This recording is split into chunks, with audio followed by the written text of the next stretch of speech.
نفسانی خواہشات سے بچنے کا سبق آموز واقعہ۔ فقیہ رحمۃ اللہ یہ حکایات نقل کرتے ہیں کہ بنی اسرائیل میں ایک عابد شخص تھا جسے اللہ تعالیٰ نے ظاہری حسن و جمال بھی بہت دے رکھا تھا۔ اپنے ہاتھ سے زنبیل بناتا تھا اور فروخت کر کے بسر اوقات کرتا تھا۔ ایک دن وہ بادشاہ کے دروازے پر سے گزرا۔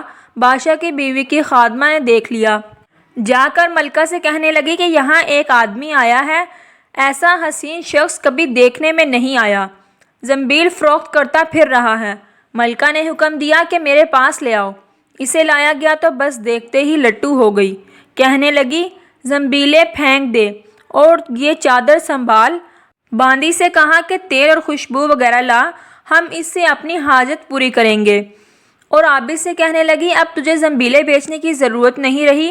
عابد بار بار انکار کرتا رہا۔ کہنے لگی کہ اگر تو یہ کام نہیں کرنا چاہتا تو اس کے بغیر یہاں سے باہر نہیں جا سکتا، اور دروازے بند کرنے کا حکم دے دیا۔ عابد نے یہ حال دیکھا تو کہنے لگا، کیا تمہارے محل کے اوپر کوئی ضرورت کی جگہ ہے؟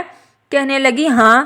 باندی کو حکم دیا گیا کہ اس کے لیے پانی وغیرہ اوپر لے جا۔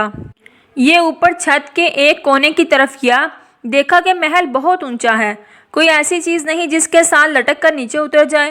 آخر اپنے نفس کو خطاب اور عتاب کرنے لگا کہ تو 70 برس سے اپنے رب کریم کی رضا کی طلب میں لگا ہوا ہے، رات دن اسی حرص میں گزرتے ہیں، تجھ پر آج ایک شام ایسی آئی ہے جو تیری اس تمام محنت کو ضائع کر دے گی۔ واللہ تجھ سے بڑھ کر کوئی خائن نہ ہوگا۔ اگر یہ شام تیرے اعمال کو فاسد کر گئی، آخر اللہ کو کیا منہ دکھائے گا؟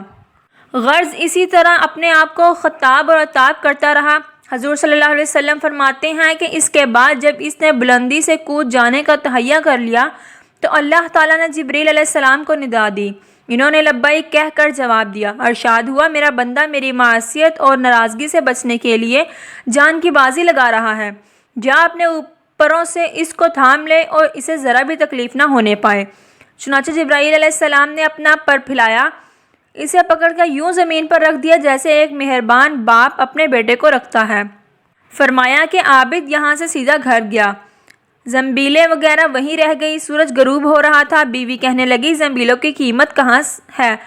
کہنے لگا، آج تو ان کا کچھ نہیں ملا۔ کہنے لگی، تو آج رات افطار کہاں سے کریں گے؟ کہنے لگا، آج کی رات یوں ہی ذرا صبر سے گزار لو۔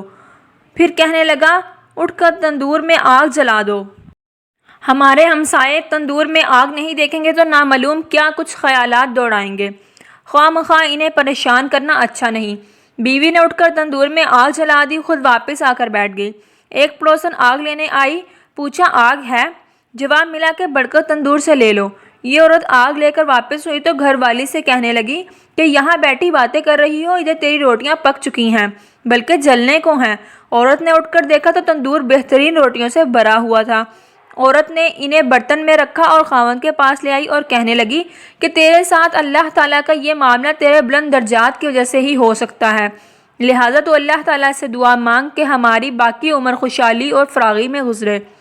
عابد کہنے لگا، اسی حال پر صبر اچھا ہے، مگر عورت کا اصرار بڑھتا گیا، حتیٰ کہ عابد نے دعا کرنے کا وعدہ کر لیا۔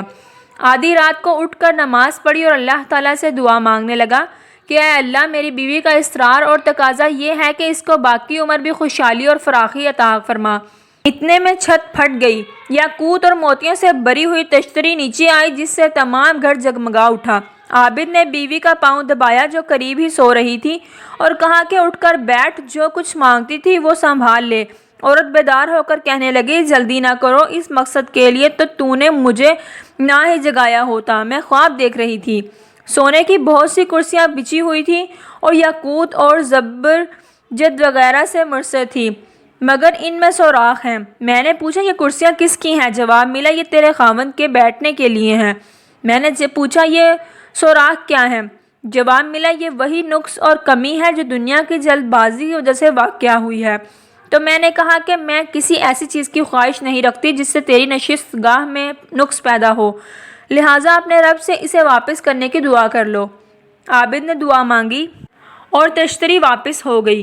بے شک جو اللہ کے خوف سے اپنے آپ کو نفسانی خواہشات سے بچاتا ہے تو اللہ تعالیٰ یقیناً اس کی مدد فرماتا ہے۔